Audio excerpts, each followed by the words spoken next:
Araw ng Huwebes, April 11, 2024, papunta kami ng ASU, Aklan State University, para kumuha ng entrance examination ang bunso kong anak na si Charmel.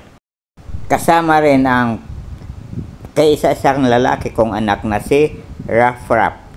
At habang hinihintay ko na matapos ang kanyang examination, ay naglakad-lakad muna ako para tingnan kung ano ba ang itsura ng paaralan na kung sakali ay dito siya mag-aaral ng forestry. Maganda ang campus, maraming kahoy, malamig dahil napakaraming kahoy talaga at malawak na malawak.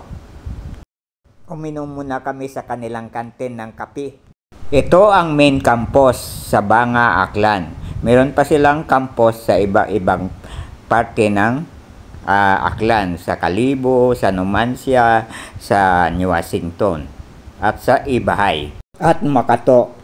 Sa totoo lang, ngayon lang ako nakapasok dito sa loob ng school na ito. Pero kung titingnan sa highway, sa main highway, kung dumadaang papuntang Iloilo at Aklan, akala mo ay maliit lang. Iyon pala, nursery lang yun. Patubuan ng seedlings ng iba't ibang halaman.